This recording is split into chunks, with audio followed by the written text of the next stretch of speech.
जय हिंद दोस्तों इस वीडियो में आपको बताने वाला हूं इंडिया पोस्ट राजस्थान डाक विभाग जीडीएस भर्ती 2020 के बारे में, जो कि रिसेंटली जारी की गई है और जिसमें कि ऑल इंडिया से कैंडिडेट आवेदन कर पाएंगे। तो आप इस वीडियो को देखते रहिए, मैं आपको इसके बारे में पूरी जानकारी देने वाला हूं। दोस्तों मैं आपको बता दूं कि रिसेंटली इंडिया पोस्ट ने आपकी राजस्थान साइकिल 2 की भर्ती निकाली है, जिसमें कि आपके 3262 पद निकाले गए हैं। और मैं आपको ये भी बता दूं कि इसमें मेल एंड फीमेल दोनों कैटेगरी कैंडिडेट आवेदन कर सकते हैं। तो इस वीडियो के अंदर मैं आपको इस भर्ती के बारे में कंप्लीट जानकारी देने वाला हूं। साथ ही इस भर्ती के बारे में जो भी आपके डाउट है वो सभी इस वीडियो के अंदर क्लियर हो जाएंगे। इस वजह से ये वीडियो थोड़ी लॉन्ग हो सकती है, पर मैं आपसे कहना चाहूंगा कि अगर आप चाहते हैं कि आपके मन में इस भर्ती को लेकर के कोई भी डाउट न रहे तो आप इस वीडियो को पूरा देखें। और साथ ही आप यहाँ पर ये भी जान लीजिए कि मैंने ऑलरेडी इसके फॉर्म फिलअप की वीडियो बना दी है, जैसा कि आप यहाँ पर चैनल के ऊपर चेक कर पा रहे हो। यहाँ पर इस वीडियो में मैंने आपको स्टेप बाय स्टेप पूरा प्रोसेस बताया कि कैसे आपको इसमें अप्लाई करना है। तो अगर आपको लगता है कि आप इसमें आवेदन करने के लिए एलिजिबल हो तो आप इस वीडियो को देख करके अप्लाई कर लीजिए, क्योंकि अगर आप किसी और वीडियो के माध्यम से फॉर्म भरोगे तो मे बी आप फॉर्म के अंदर मिस्टेक कर सकते हो, बट इस वीडियो के माध्यम से आप कोई भी मिस्टेक इस फॉर्म के अंदर नहीं करोगे। तो चलिए दोस्तों अब यहाँ से जानकारी जान लेते हैं। जैसा कि आप वीडियो में देख पा रहे हो, ये आपकी इंडिया पोस्ट की ऑफिशियल वेबसाइट है। यहीं पर सभी भर्ती जारी की जाती है और यहीं पर आपकी हरियाणा, मध्य प्रदेश, उत्तराखंड की जारी की गई है। तो आज ही आपका राजस्थान साइकिल 2 का नोटिफिकेशन जारी हुआ है। जैसे आप इस लिंक के ऊपर क्लिक करोगे तो आपके सामने पीडीएफ ऑटोमेटिकली डाउनलोड हो जाएगा आपके सिस्टम में या फिर मोबाइल में, यानी कि ओपन नहीं होगा, ऑटोमेटिकली डाउनलोड हो जाएगा। आपको डाउनलोड फोल्डर के अंदर जाकर के उसको ओपन कर लेना है। ओपन करने के बाद यहाँ पर ये पीडीएफ आपके सामने आ जाएगा। तो सबसे पहले इस पीडीएफ में आपको ग्रामीण डाक सेवक की जो प्रोफाइल के बारे में बताया कि इसके अंदर आपकी 3 तरह की पोस्ट आती है, ब्रांच पोस्ट मास्टर, बीपीएम और assistant branch post master, ABPM, इसके अलावा डाक सेवक। मैं आपको बता दूं कि जो आपकी जो प्रोफाइल है इसके बारे में मैंने एक 17 मिनट की वीडियो ऑलरेडी बनाई हुई है। जब आपकी भर्ती यूपी पोस्ट के अंदर आई थी तो उस वक्त मैंने वो वीडियो बनाई थी, जिसका लिंक आपको इस वीडियो के डिस्क्रिप्शन में मिल जाएगा। यानी कि अगर आप जानना चाहते हो कि किस तरह का आपको काम करना होता है जीडीएस के पद पर और इन तीनों में क्या क्या संबंध है और क्या क्या इसमें आपको अलग प्रेफरेंस दी जा रही है इन 3 पद में, तो आपको वो वीडियो वॉच करके क्लियर हो जाएगा कि इन तीनों पद में क्या क्या अंतर है और क्यों ये तीनों पद अलग अलग है। तो आपको वो वीडियो वॉच कर लेनी है। अब चलिए यहाँ पर जो इस भर्ती की आपकी मेन जानकारी है, यानी कि एलिजिबिलिटी की जानकारी है, वो जान लेते हैं। तो यहाँ पर आप देख लीजिए कैटेगरी वाइज जो आपको सैलरी दी जाएगी वो मिनिमम टीआरसी 4 ओवर, लेवल 1 इन टीआरसी स्लैब, तो इसमें आपको 12,000 रुपए दिए जाएंगे। और टीआरसी 4-5 ओवर, लेवल 2 इन टीआरसी स्लैब, तो इसमें आपको 14,500 रुपए दिए जाएंगे।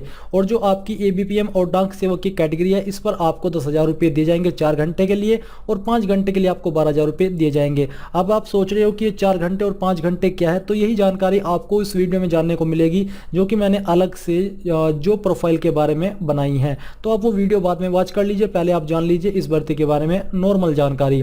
तो इसके बाद दोस्तों आती है आपकी एलिजिबिलिटी, जो कि है आप सबसे पहले आपके एज के बारे में। तो यहाँ पर जो आपकी एज लिमिट रखी गई है वो 18 से 40 साल के बीच है, जो कि काउंट की जाएगी 22/6/2020 तक।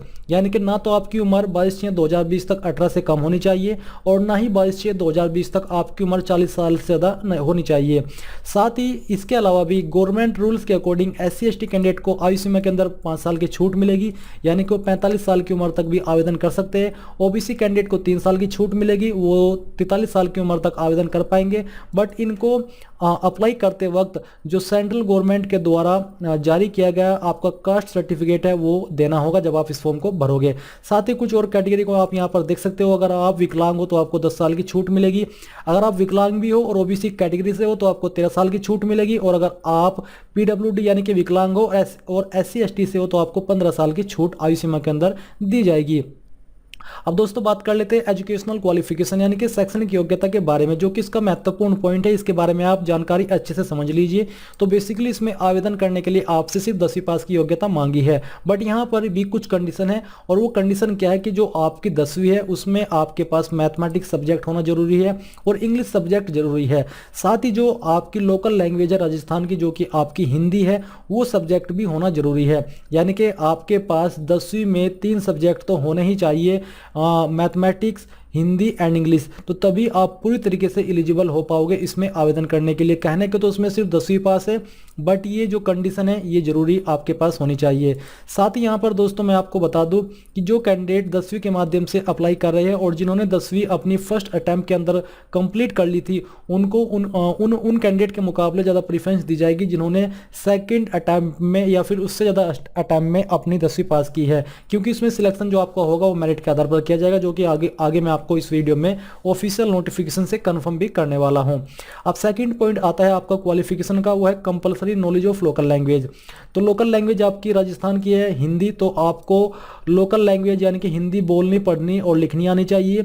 साथ ही जो आपकी हिंदी लोकल लैंग्वेज है वो आपने कम से कम 10वीं क्लास तक पढ़ी हो, वन ऑफ सब्जेक्ट, तो तभी आप इसमें पूरी तरीके से एलिजिबल हो पाओगे। अब यहाँ पर दोस्तों आपको लोकल लैंग्वेज के बारे में स्टेट वाइज बताया कि किस स्टेट की क्या लोकल लैंग्वेज है। तो आप यहाँ पर राजस्थान की लोकल लैंग्वेज मैंने अभी आपको दिखाई भी है, और आप यहाँ पर इस टेबल के अंदर से चेक भी कर सकते हो। ये आपका राजस्थान है 18 पॉइंट में, और इसकी लोकल लैंग्वेज है हिंदी। अब नीचे आते हैं, और नीचे आकर के क्वालिफिकेशन के इस सेक्शन में एक और जो आपकी जरूरी जानकारी है, बेसिक कंप्यूटर ट्रेनिंग, इसके बारे में बहुत ही सवाल आते हैं। और तो इसमें मैं यहाँ पर आपको बता दूं कि बेसिकली आपके पास कंप्यूटर सर्टिफिकेट 60 डेज का होना चाहिए। अब वो सर्टिफिकेट आपका किसी भी जो इंस्टीट्यूट है, गवर्नमेंट है, प्राइवेट है, उसके द्वारा रिकॉग्नाइज्ड है, वो एक्सेप्टेबल है, आप लोग उसके माध्यम से आवेदन कर सकते हैं। बट ये जो 60 डेज का कंप्यूटर सर्टिफिकेट है, कम से कम 60 डेज का होना जरूरी है। इससे कम होगा तो आपको आप एप्लीकेबल नहीं हो पाओगे। अब यहाँ पर इसी से जुड़ा हुआ सवाल आपका ये भी है कि अगर मेरे पास सर्टिफिकेट नहीं है तो क्या मैं अप्लाई कर सकता हूँ? तो दोस्तों आप अप्लाई तो कर पाओगे, क्योंकि जो आपके कंप्यूटर सर्टिफिकेट डॉक्यूमेंट अपलोड करने का ऑप्शन वीडियो के अंदर या वेबसाइट के ऊपर दिया है, तो वहां पर वो कंपलसरी रूप में ऐड नहीं किया, यानी कि उसके बिना आप अपलोड करके भी आगे फॉर्म को सबमिट कर सकते हो। अब इसी के बारे में एक और जानकारी है वो भी आप जान लीजिए, यानी कि अगर आपके पास 60 डेज का कंप्यूटर सर्टिफिकेट नहीं है और आपने 10वीं के अंदर वन ऑफ सब्जेक्ट कंप्यूटर पढ़ा है, तो आपको इस सर्टिफिकेट की कोई भी आवश्यकता नहीं है। अगर आपने 10वीं के अंदर नहीं पढ़ा, 12वीं के अंदर पढ़ा है, तो आप वहां पर वो सर्टिफिकेट वो मार्कशीट अपलोड कर सकते हैं जिसमें दिखाया गया है कि आपके पास 12वीं में कंप्यूटर सब्जेक्ट था, तो तब भी आप बिना सर्टिफिकेट के आवेदन कर सकते हो। और साथ ही दोस्तों अगर आपने 10वीं के अंदर भी नहीं पढ़ा, 12वीं के अंदर भी कंप्यूटर सब्जेक्ट नहीं पढ़ा, और आपके पास जो हायर क्वालिफिकेशन है, कोई भी क्वालिफिकेशन है जो कि कंप्यूटर सर्टिफिकेट या कंप्यूटर से रिलेटेड है, तो आप उस क्वालिफिकेशन के माध्यम से भी आवेदन कर सकते हो कंप्यूटर सर्टिफिकेट के रूप में। यानी कि जहां पर सर्टिफिकेट मांगे वहां पर आप अपनी वो हायर क्वालिफिकेशन का सर्टिफिकेट अपलोड कर दिए, तो इसमें भी आपको कोई प्रॉब्लम नहीं आएगी, और आपको और अन्य कैंडिडेट के मुकाबले ज़्यादा प्रेफरेंस दी जाएगी जिन्होंने अपनी 10वीं के अंदर सब्जेक्ट कंप्यूटर सब्जेक्ट लिया था या फिर उनके पास सर्टिफिकेट है। क्योंकि क्वालिफिकेशन अगर आपकी हायर होगी तो आपको इतनी ही ज़्यादा प्रेफरेंसेस दी जाएगी। तो ये आपको यहाँ पर क्लियर कर लेना है। मैंने आपको सभी जानकारी हिंदी के अंदर अच्छे से एक्सप्लेन करके बता दी है, जो जानकारी आपको यहाँ पर दी जा रही है। अब यहाँ पर दोस्तों आपको नीचे आना है, और नीचे आकर के आप लोग यहाँ पर जानोगे नॉलेज ऑफ साइकिलिंग। तो दोस्तों आपको इस पोस्ट पर आवेदन करने के लिए साइकिलिंग यानी कि आपको साइकिल चलाना आना भी अनिवार्य रूप से होना चाहिए। बट यहाँ पर अगर आपको साइकिल चलाना नहीं आता और आपको मोटरसाइकिल, बाइसिकल या फिर स्कूटी चलानी आती है, तो तब भी वो साइकिलिंग के रूप में ही मानी जाएगी, यानी कि आप तब भी इसमें पूरी तरीके से एलिजिबल हो पाओगे आवेदन करने के लिए। तो इसमें भी आपको कोई प्रॉब्लम नहीं होगी, और इसमें मेल एंड फीमेल दोनों कैटेगरी कैंडिडेट आवेदन तो कर ही सकते हैं, क्योंकि फीमेल में ज़्यादातर कैंडिडेट जो होते हैं उनको स्कूटी आती है। तो अगर आपको स्कूटी आती है तो तब भी इसमें कोई प्रॉब्लम आपको आगे चल करके नहीं आएगी। अब यहाँ पर है फर्निशिंग ऑफ सिक्योरिटी। तो दोस्तों ये जानकारी भी आप जान लीजिए कि जब आपका सिलेक्शन होगा उसके बाद यहाँ पर आपको सिक्योरिटी के रूप में 1 लाख रुपए देने होंगे, जैसे कि आप यहाँ पर देख सकते हो 1 लाख। अब ये किस तरह से आपको देने होंगे ये आपको टाइम आने पर मालूम हो जाएगा। ये शुरुआत में देने हैं, एक साथ में देने हैं, या किस तरह से देने हैं वो आपको टाइम आने पर मालूम होगा अगर आपका सिलेक्शन हो जाता है, क्योंकि इसके बारे में और डिटेल्ड में जानकारी नहीं दी है ताकि मैं आपको एक्सप्लेन कर सकूँ। या फिर मैं कोशिश करूँगा कि किसी ऐसे कैंडिडेट से मेरा कॉन्टैक्ट हो जिन्होंने जो इंडिया पोस्ट के अंदर किसी भी डिपार्टमेंट के अंदर जॉब कर चुका है या फिर कर रहा है, ताकि उससे डिटेल्ड में जानकारी मिल सके। अगर मिलती है तो मैं उसके ऊपर भी आपके लिए एक वीडियो बना दूंगा।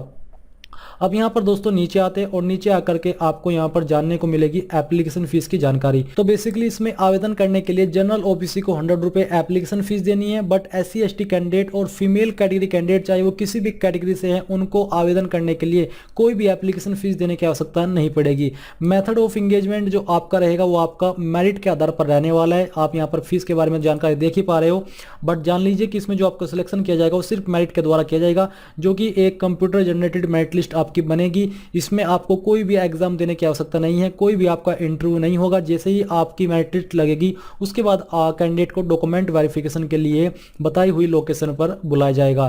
तो दोस्तों ये थी आपकी इस भर्ती के बारे में जरूरी जानकारी। आई होप ये सब जानकारी आपको पसंद आई होगी, और जो भी आपके डाउट थे कंप्यूटर सर्टिफिकेट या एज लिमिट को लेकर के और जो प्रोफाइल है उसको लेकर के वो आपको क्लियर हो गए होंगे। और अगर आपको जानकारी अच्छी लगी है तो प्लीज़ उस वीडियो को लाइक शेयर और साथ ही साथ आपके अपने यूट्यूब चैनल ज्ञानदेव होस्ट को सब्सक्राइब कर ले, और सब्सक्राइब करने के बाद बेल के आइकन को दबा दे ताकि आपको आगे आने वाली वीडियोस के नोटिफिकेशन सबसे पहले मिल पाए। जय हिंद दोस्तों।